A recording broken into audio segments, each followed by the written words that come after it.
The forest is dark, the stream is loud, and somewhere in the trees, a fire is burning. This is a cabin in the truest sense. Low to the ground, dark as the bark around it, built to disappear into the landscape rather than rise above it.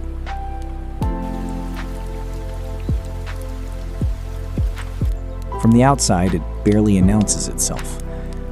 Just a warm amber glow through the trees. The sound of water. The smell of smoke.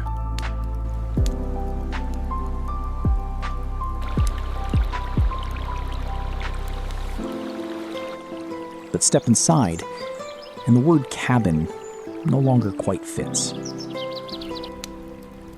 Everything here has weight, presence, history, or the feel of it. Tufted leather worn soft at the edges. Tartan wool heavy enough to feel like an embrace.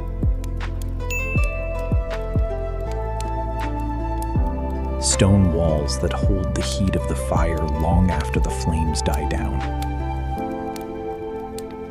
A crystal decanter catching the firelight on a rough-hewn table beside a glass already poured. These are not materials chosen for a mood board. They were chosen for how they age, how they deepen, how they absorb the quiet of long evenings and give it back slowly, in texture, in warmth, in the particular feeling of a room that knows exactly what it is. The sleeping quarters here carry the same unhurried logic as the rest of the house. Dark paneled walls, a brass lamp casting a warm circle of light over a stack of books. There's a dog asleep on the bed, a leather satchel on the desk, rain on the window.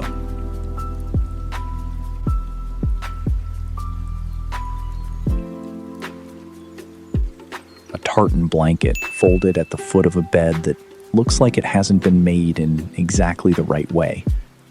Rumpled, lived in, real. Some spaces are designed to be admired. This one was designed to be occupied, completely, unhurriedly, without apology. The private spaces here continue the same conversation. Riverstone basins on reclaimed timber.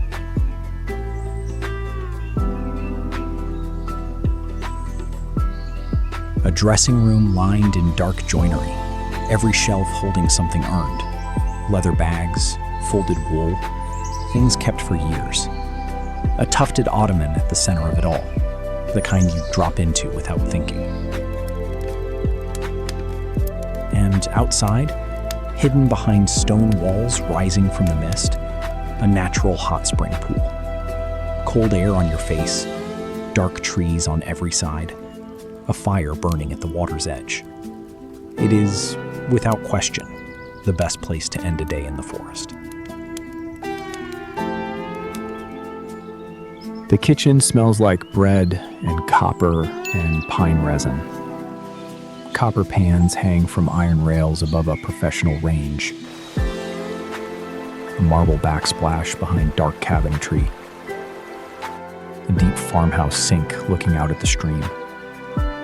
Every surface built to handle serious cooking, and the kind of feast that fills a table completely. Luxury doesn't always mean marble and height and light. Sometimes it means knowing exactly what you need and building it in the right place. Dark timber, warm stone, a fire that was lit before you arrived, a stream that doesn't stop all night. Deep in the woods, completely yours.